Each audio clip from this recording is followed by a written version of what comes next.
श्रीबगलाष्टोत्तरशतनाम स्तोत्रम् ध्यानम् सौवर्णासनसंस्थितां त्रिनयनां पीतां शुकोल्लासिनीं हेमाभाङ्गरुचिं शशाङ्कमुकुटां सच्चम्पकस्रग्युतां हस्तैरमुत्करपाशवज्ररसनाः संबिभ्रतीं भूषणैः व्याप्ताङ्गीं बगलामुखीं त्रिजगतां संस्तम्भिनीं चिन्तये।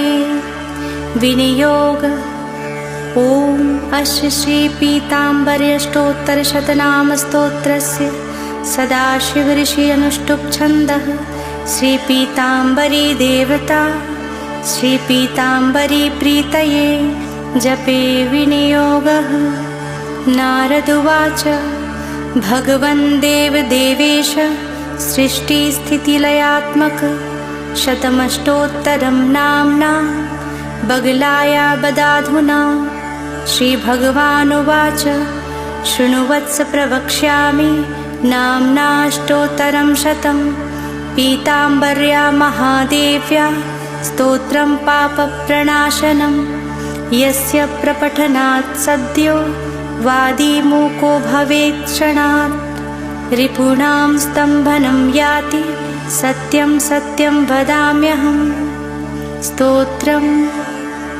ॐ बगला विष्णुवनिता विष्णुशङ्करभामिनी बहुला वेदमाता च महाविष्णुप्रसूरपि महामत्स्या महाकूर्मा महावाराहरूपिणी नरसिंहप्रिया रम्या वामना वटुरूपिणी जामदग्न्यस्वरूपा च रामा रामप्रपूजिता कृष्णा कपर्दिनी कृत्या कलहा कलकारिणी बुद्धिरूपा बुद्धभार्या बौद्धपाखण्डखण्डिनी कल्किरूपा कलिहरा कलिदुर्गतिनाशिनी कोटिसूर्यप्रतीकाशा कोटिकन्दर्पमोहिनी केवला कठिना काली कला कैवल्यदायिनी केशवी केशवाराध्या किशोरी केशवस्तुता रुद्ररूपा रुद्रमूर्ति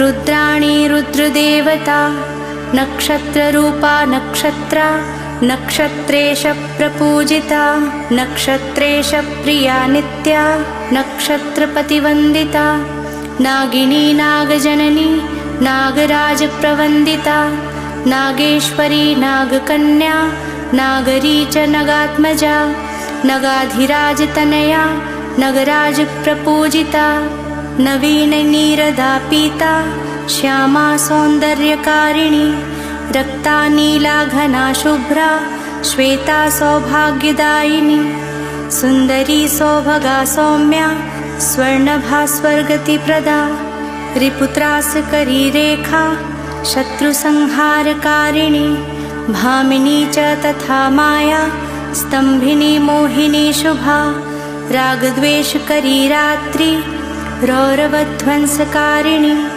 यक्षिणी सिद्धनिवहा सिद्धेशा सिद्धिरूपिणी लङ्कापतिध्वंसकरी लङ्केशरिपुवन्दिता लङ्कानाथ कुलहरा महारावणहारिणी देवदानवसिद्धौघपूजिता परमेश्वरी पराणुरूपा परमा परतन्त्रविनाशिनी वरदा वरदाराध्या वरदानपरायणा वरदेशप्रिया वीरा वीरभूषणभूषिता वसुधा बहुधा वाणी ब्रह्मरूपा वरानना बलदा पीतवसना पीतभूषणभूषिता पीतपुष्पप्रिया पीतहारा पीतस्वरूपिणी इति ते कथितं विप्र नाम्नाष्टोत्तरं शतं यः पठेत् पाठयेद्वापि शृणुयाद्वा समाहितः